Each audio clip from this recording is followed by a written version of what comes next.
रात का वक्त है, पुरानी हवेली की छत, चांदनी मध्यम है, अली और मरियम खेल रहे हैं। अचानक गर्द आलूद पुराना कालीन नजर आता है जिस पर सुनहरी धागों से पुरस्रार निशान बने हैं। This is just an old cloth. No, look how strange this looks. लेकिन अली ने कालीन को छुआ और फौरन कालीन हवा में उड़ने लगा। दोनों चीखे, मगर कालीन खुद बखुद आसमान की तरफ परवास करने लगा। अली, ये क्या हो रहा है? मैंने कुछ नहीं किया। अचानक वो एक हवेली में पहुंच जाते हैं और एक खौफनाक आवाज गूंजती है। खुश आमदीद, तुम मेरे आखिरी मेहमान हो।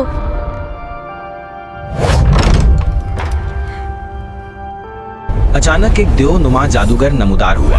उसकी आंखें अंगारों की तरह जल रही थीं। always becomes a part of my castle. कले के फर्श पर बिछे कालीन एक एक करके हरकत करने लगे।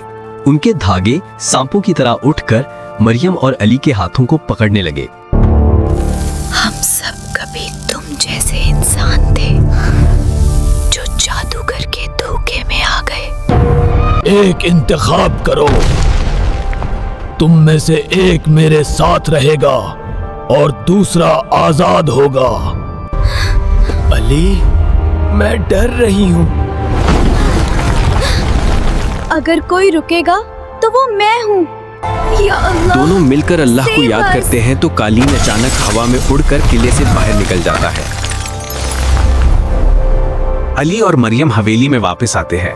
खुश होकर घर में दाखिल होते हैं, लेकिन दीवार पर वही आईना लगा है जिसमें कैद वाली मरियम नजर आ रही है। अली, दुआ करना मत छोड़ना, मैं वापस आऊंगी। बुराई चाहे कितनी ही ताकतवर क्यों ना हो, मगर ईमान की सच्ची रोशनी और अल्लाह को याद करना हमेशा उम्मीद और हिफाजत अता करता है, यहाँ तक कि सबसे घने अंधेरों में भी।